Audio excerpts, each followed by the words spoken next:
Me gustaría hacer varias precisiones para poder avanzar. La primera es que parto de la premisa de que la regulación emocional es el próximo paso de la revolución humana. La revolución humana o el desarrollo humano tiene que estar dado a partir de la resignificación o el resignificar cognitivamente lo que sentimos. A la mayoría de las personas se nos pregunta cómo estamos como un saludo. Y la mayoría de nosotros contestamos de manera automática sin tomar en consideración la realidad. Ante un saludo contestamos, cuando nos preguntan ¿cómo estás? Contestamos bien. Pero la mayoría de las personas no nos detenemos un instante a preguntar realmente qué siento y cómo siento y qué nombre tiene lo que siento en este instante. Como seres humanos, los deportistas, porque son seres humanos antes que deportistas, les pasa exactamente igual.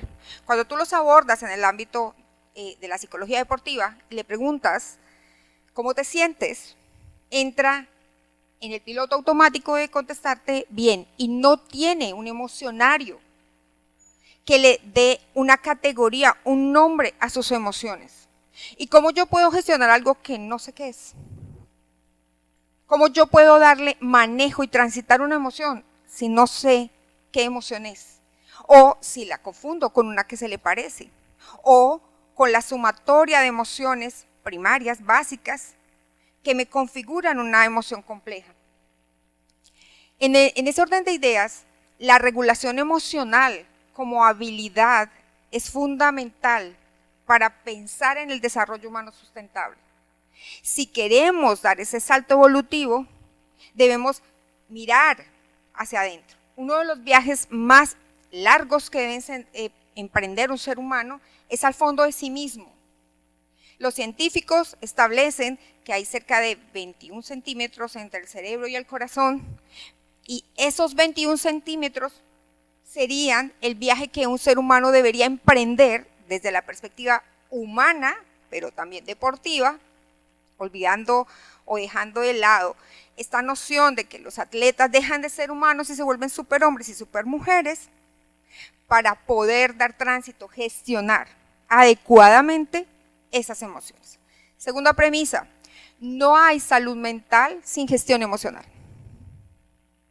Y la salud mental, a su vez, es el requisito sine qua non de la salud física. Y ellas juntas configuran la arquitectura del desarrollo humano sustentable. Es decir, que las habilidades blandas no son de poca monta. No son algo que debiéramos tener en nuestra bandeja como un pendiente. Las habilidades blandas configuran el fundamento, el cimiento de que un ser humano logre trascender. Y ya lo decía la doctora Verónica, es que si nos focalizamos en el resultado y no en el proceso, encontramos la aparición de todos estos trastornos. En el ámbito deportivo se tiene que hablar de salud mental. Y para hablar de salud mental desde la parte operativa y ejecutiva se debe aterrizar en la formación, en la configuración de educación socioemocional, que procure la configuración, la creación de habilidades, de repertorios de afrontamiento, de recursos emocionales a los que podamos apelar como seres humanos y luego como deportistas, cualquiera que sea el rol en el ámbito deportivo, entrenador, el cuerpo técnico, la familia, para configurar redes de apoyo en virtud de ese desarrollo. De otro modo, estamos a espaldas de algo fundamental. Lo tercero como premisa, que me parece supremamente importante, es asumir cuál es la mirada que nosotros tenemos y cuál es la conceptualización que tenemos acerca de las emociones. La literatura hasta hace muy poco nos hablaba de emociones positivas y negativas. No, las emociones no son ni positivas ni negativas. Todas son funcionales y meramente adaptativas. Lo que pasa es que unas son placenteras y otras son displacenteras. Y la mayoría de las personas tienden a hacerle un poco el quite, decimos en mi país, a aquellas que son displacenteras, la culpa, la vergüenza, la frustración. Pero todas son funcionales y las displacenteras tienen una carga de funcionalidad que va cuesta arriba, que por ser cuesta arriba nos lleva a una cosecha. Pero le hacemos el quite al dolor, Y no podemos pensar, considerar y crear un desarrollo de habilidades blandas en las organizaciones deportivas si estamos de espaldas a la educación emocional. Y la educación emocional está completamente o estrechamente ligada a todo el aparataje cognitivo. Hasta hace muy poco se nos enseñaba en psicología que de un lado iba lo cognitivo y de otro lado lo emocional. No, somos seres eminentemente emocionales. Y como seres eminentemente emocionales, la emoción surge de la cognición. Son dos cosas interdependientes.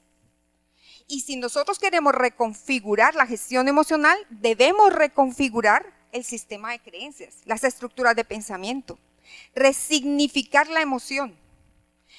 Todo eso nos lleva a donde quiero llegar, y es cuál es el rol de nosotros en el ámbito deportivo, del entrenamiento, del rendimiento, del disfrute, del desarrollo, cualquiera que sea la mirada, desde la arista que se vea el deporte, de la educación emocional y del desarrollo de esa persona que una vez terminada su carrera deportiva, no termine su vida.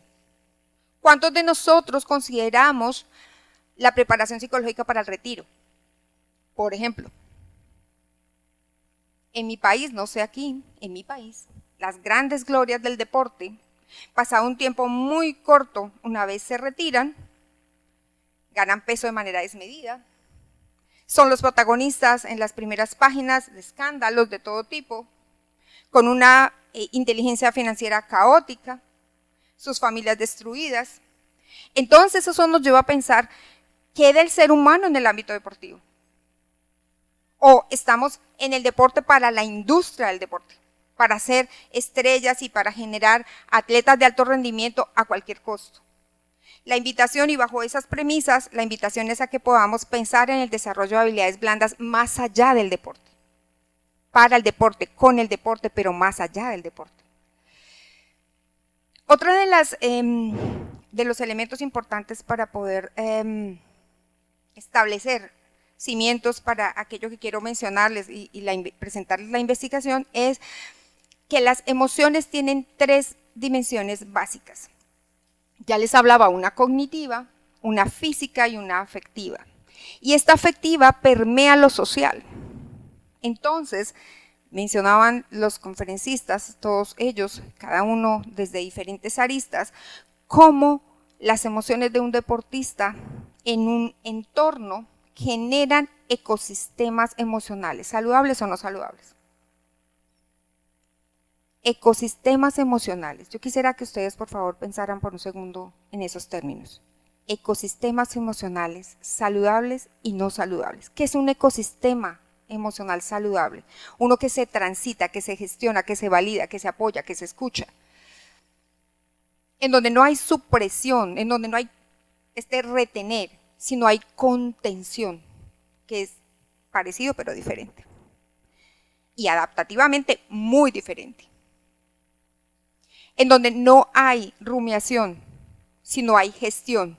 Siento una emoción, la reconozco, sé qué hacer con ella, la transito, avanzo, aprendo, tomo de ella su función y voy al siguiente nivel. Y entonces configuro un repertorio de afrontamiento a partir de esto que estoy construyendo como ser humano.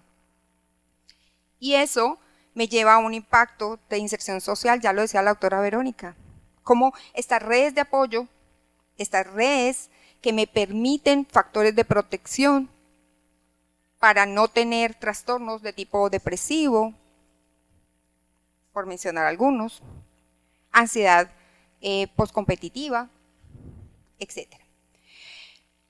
También me gustaría dejar como premisa fundamental el que la felicidad es subjetiva. Tiene también un componente cognitivo. Al ser subjetiva, claramente es singular. Es flexible y cambiante, pero es educable. Eso nos lleva de nuevo a la educación emocional como un factor importante de apalancamiento del desarrollo humano en el ámbito deportivo y no deportivo. Hablemos del desarrollo del ser humano en general. Bien, en ese orden de ideas, mi investigación tiene por objetivo implementar un programa de educación emocional en torno a la generación, la consolidación de habilidades blandas. Y esas habilidades blandas están dadas por la mejora continua desde la estructuración de un sistema de creencias, una estructura de pensamiento resignificada, entendiendo que una mentalidad desarrollada no es una mentalidad que pueda involucionar. Es decir, no hay un retorno a cero. Lo que se gana y no se involuciona. ¿Qué se hizo? Tomé un grupo de gerentes deportivos en formación, 50 de ellos, hombres, mujeres, todos en igualdad de condiciones. A un grupo lo puse en grupo control, otro en grupo experimental. A todos les apliqué una batería de test psicométricos que estaba configurada por test psicométricos de salud mental, de regulación emocional, y cómo evaluaba en esos test psicométricos cómo estaban ellos en relación a su desarrollo y su ejercicio de gestión emocional. Hice un pretest para todos los dos grupos, experimental y control, y en el grupo experimental apliqué un programa de educación emocional, previo a la pandemia, durante la pandemia y post pandemia.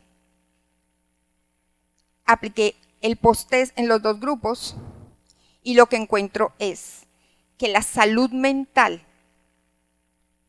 en el grupo experimental se ve altísimamente impactada. Decrementó en un 99% la depresión, la ansiedad. La calidad del sueño mejoró en un 100%. La ideación suicida de quienes la tenían al momento del pretest se desdibujó.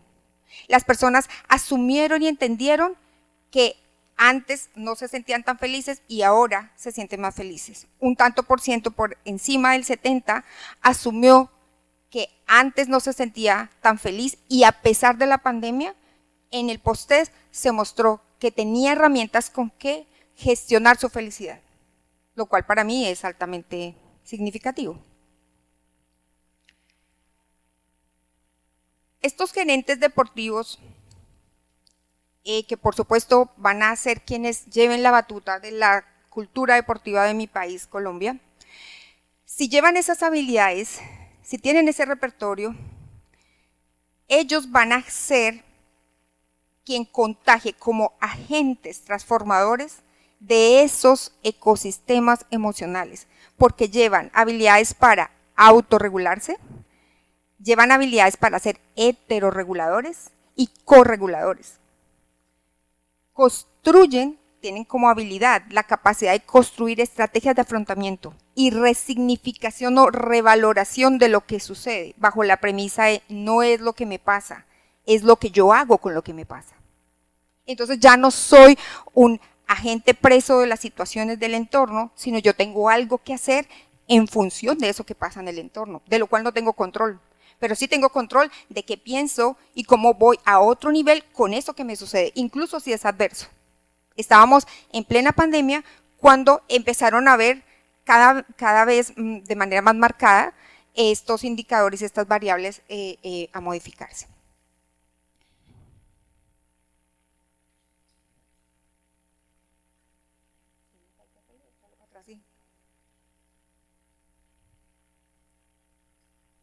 Bien, entonces como conclusión, lo que es obvio, implementar la educación emocional es equivalente a gerenciar la felicidad. Una de las preguntas que nos hacíamos era, ¿se puede gerenciar la felicidad? ¿Se puede construir elementos y se le pueden dar elementos y herramientas a las personas para que puedan hacer algo para disfrutar lo que hacen y no solo hacerlo por hacerlo? Y en estos resultados encontramos que sí, que efectivamente se puede no solo enseñar a gestionar las emociones, sino a través de esas herramientas, esa resignificación da lugar a que las personas puedan tener cómo construir y ser agentes colaboradores de otros en esa construcción de la felicidad que es subjetiva. Las organizaciones deportivas que desarrollan habilidades emocionales y con ellas promueven la felicidad son organizaciones que aprenden, que capitalizan el error, que se centran en el proceso y no en el resultado. Son organizaciones que tienen la capacidad no solo de capitalizar o mejorar estas curvas de aprendizaje, sino que esta mejora es sostenida. Entonces manejan índices de cohesión y de sinergia, de liderazgo y de motivación mucho más altas. Podríamos hablar de organizaciones inteligentes, organizaciones que promueven la salud mental, que tienen redes de apoyo al interior y que no solamente están concentrados en la productividad, pero al no estar concentrados en la productividad, sino en el desarrollo humano, justamente lo primero que se ve marcado es la productividad.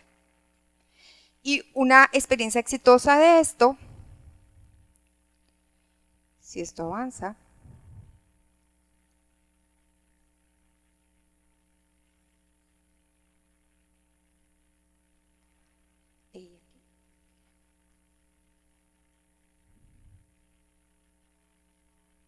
bueno, uno de las experiencias significativas o de las experiencias exitosas que encontré tiene que ver con el Club Atlético Boca Juniors, que no es el único, por supuesto, que tiene en sus indicadores de gestión ecosistemas emocionales sanos y tienen todos estos indicadores de los que yo les hablaba. Son más productivos, se consideran más exitosos, tienen mejores números en torno a el reporte que dan cada uno de sus integrantes. Y es que sienten que están en un aprendizaje continuo, en una mejora continua, que cada vez como sujetos van creciendo y que tienen en su estructura básica de gestión, en su plan de desarrollo, la educación socioemocional de manera permanente y transversal a todos sus procesos. Insisto, no es el único de los casos, me pareció interesante traerlo dado que por la ubicación geográfica. Otro de los elementos es que, ya no lo decían los conferencistas, tenemos una responsabilidad social. Y en el marco de esa responsabilidad social, el desarrollo humano configura un elemento, un factor de protección para la salud mental. Los indicadores de salud mental de esta organización son muy comparativamente con unas organizaciones de la misma ciudad-región, están muy por encima.